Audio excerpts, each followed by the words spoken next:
Assalamualaikum warahmatullahi wabarakatuh. Perkenalkan, nama saya Rizna dari jurusan Perbankan Syariah angkatan 2021 UIN Alauddin Makassar. Nah, di video ini saya akan membahas terkait tentang OJK dan Sistem Moneter Indonesia. Nah, apa itu Otoritas Moneter Indonesia? Otoritas moneter adalah suatu bentuk di mana mempunyai kewenangan untuk mengontrol jumlah uang yang beredar dan mempunyai hak untuk menetapkan suku bunga, untuk menetapkan biaya, dan stok atau persediaan uang suatu negara.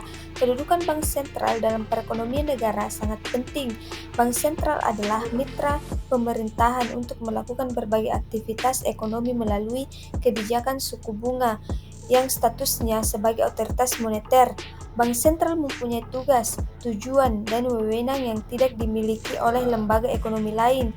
Otoritas moneter adalah lembaga yang mempunyai kewenangan untuk pengambilan kebijakan di bidang moneter, juga sebagai sumber uang primer baik masyarakat, pemerintah, maupun perbankan. Selanjutnya, fungsi dan peran otoritas moneter. Perbankan memiliki peranan yang strategis dalam kehidupan perekonomian suatu negara, yakni sebagai penunjang kelancaran sistem pembayaran, pelaksanaan kebijakan moneter, dan pencapaian stabilitas sistem keuangan. Peranan bank sebagai lembaga intermediasi sudah tidak dapat dipisahkan lagi dalam kehidupan masyarakat. Tercapainya tujuan pembangunan tidak terlepas dari peranan perbankan, di mana diperlukan aturan hukum sebagai penunjang kegiatan lembaga perbankan yang dapat memberikan suatu perangkat serta sistem hukum yang memberikan kepastian dalam pelaksanaannya. Adapun Undang-Undang Republik Indonesia Nomor 21 Tahun 2011 tentang Otoritas Jasa Keuangan Pasal 4, OJK dibentuk dengan tujuan agar keseluruhan kegiatan di dalam sektor jasa keuangan yang pertama, terselenggara secara teratur, adil, transparan, dan akuntabel. 2. Mampu mewujudkan sistem keuangan yang tumbuh secara berkelanjutan dan stabil. Dan yang ketiga, mampu melindungi kepentingan konsumen dan masyarakat. Selanjutnya yaitu peralihan otoritas moneter ke otoritas jasa keuangan. Sebelumnya, otoritas moneter dan pengawasan jasa keuangan di Indonesia dipegang oleh Bank Indonesia atau BI sebagai bank sentral negara. Namun, dengan lahirnya Undang-Undang Nomor 21 Tahun 2011, terjadi peralihan wewenang dari BI sebagai otoritas moneter ke OJK sebagai otoritas jasa keuangan. Peralihan ini bertujuan untuk menciptakan lembaga yang lebih mandiri, transparan, dan profesional dalam melaksanakan fungsi pengawasan terhadap sektor jasa keuangan. OJK memiliki kewenangan dalam merumuskan peraturan, melaksanakan pengawasan dan supervisi, serta memberikan sanksi terhadap pelanggaran dalam sektor jasa keuangan.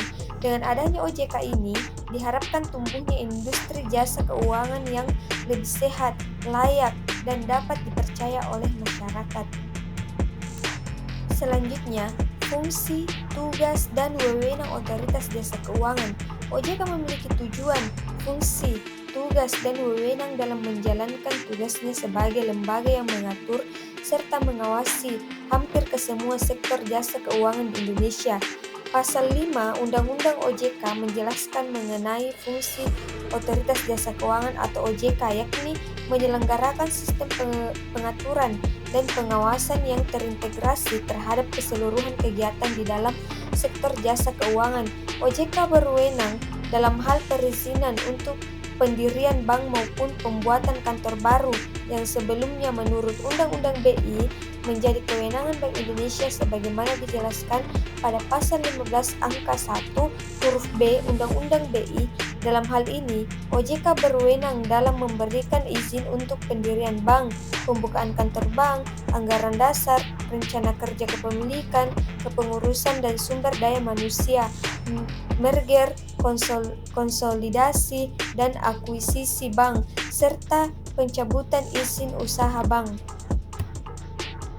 Adapun yang terakhir yaitu peran strategis OJK. Peran strategis OJK dalam pengawasan sektor jasa keuangan mencakup beberapa aspek penting. Yang pertama, regulator dan pengawas. Yang kedua, stabilitas dan keamanan. Yang ketiga, perlindungan konsumen. Dan yang keempat, pengembangan industri. Nah, itulah tadi pembahasan terkait OJK dan Sistem Moneter Indonesia.